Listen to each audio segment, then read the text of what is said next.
Hi everyone, and welcome to today's video session. My name is Thomas and I'm one of the IELTS teachers here at LangGo Learning System. These online video sessions are designed to help you improve a certain aspect of one of the 4 areas for your IELTS exam, in this case, speaking. Many beginners struggle with knowing what vocabulary they should use in their IELTS exam.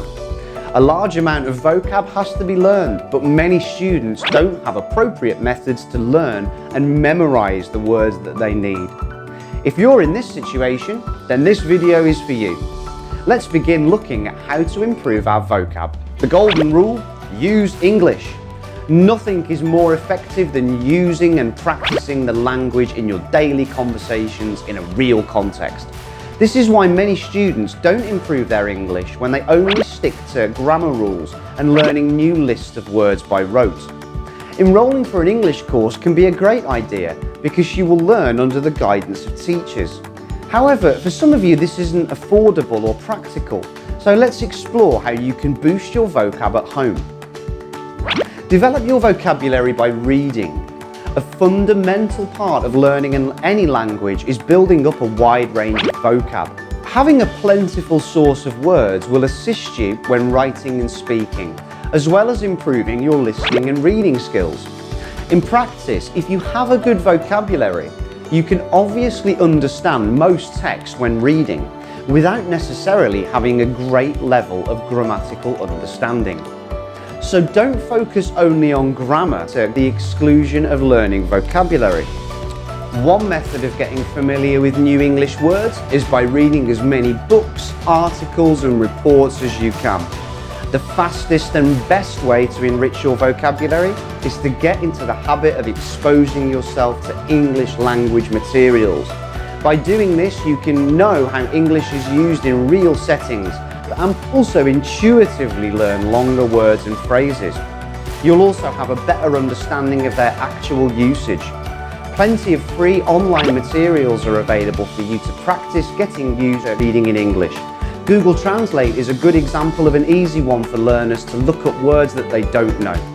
Taking the materials that you're interested in to read is an effective method, particularly if you're struggling to maintain focus and interest. If you can pick topics that are to your liking, regardless of their relationship to the IELTS topics. For example, if you're into K-pop music, find some articles about Korean singers to read. Take the time to read as much as you can. At this stage, you just have to accumulate as many new words as possible. Don't get frustrated if you can't comprehend the whole text, because your goal at this stage is words and partial understanding, not whole sentence comprehension. That comes later when you have a larger field of vocabulary. Using flashcards to expand your vocabulary. When learning vocabulary, you have to jot down new words and phrases to store for later revision. However, noting vocabulary on a flashcard can be a better way to learn, because afterwards you can study both the meaning and the sentence by using the 2 sides of the flashcard. You can write the word on one side and illustrate it by drawing pictures on the other.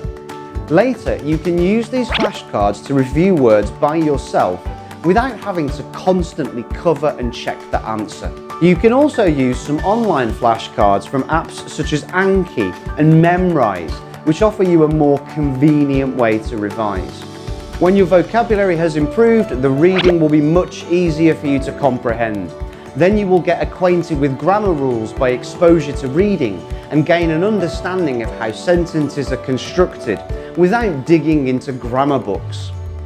Improving your reading skills will lead to a natural improvement in your writing skills too.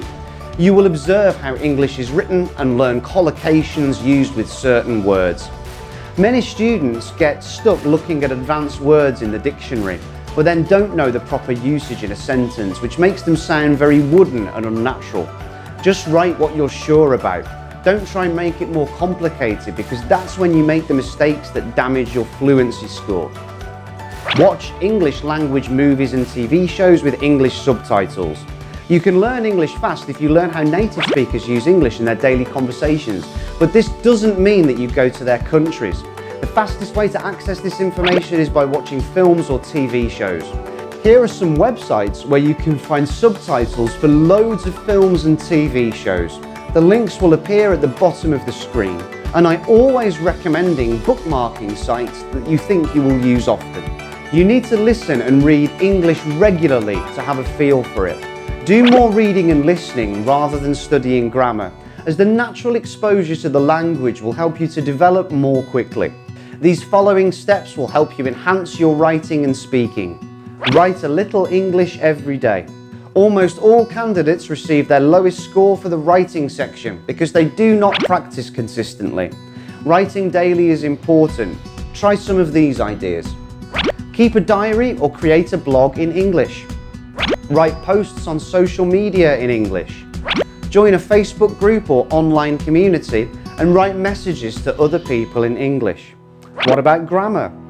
You can use grammar books or guides to check sentences and to longer paragraphs that you've written. If you can't do it by yourself, you can hire a tutor to help you improve. Whether that's online or in person is dictated by your circumstances. Speak English. Create videos to spot your mistakes while speaking. You can record or make short videos to play back and perform your own error correction. Or you can post your writing or recordings on social networks for comments from friends and teachers. These kinds of audiences will help you to feel inspired and motivated to keep making more videos. Speak English. Talk to yourself. If you're not confident talking with foreigners, then you should really ask yourself, what's the point of learning the language? If you're nervous, practice talking to yourself first to make your pronunciation and intonation sound more natural. Whenever you find something interesting, practice expressing your thoughts about it in English. You'd be surprised how quickly this will start to feel like a natural process. Speak English. Shadowing. Shadowing is a useful technique when you speak after someone. You copy their pronunciation and gradually make yourself sound more natural. I really hope that you enjoyed this session and that you found it useful in preparing you for your IELTS test. If you want to sign up for IELTS courses here at LangGo, please click on the link below. Our IELTS courses are designed to cater to your individual needs and to provide personalised learning pathways. Remember to like and subscribe, and please do not forget to hit that bell button to get notifications of our latest video uploads. I've been Thomas from LangGo Learning System, and hopefully I will see you for the next video. Goodbye.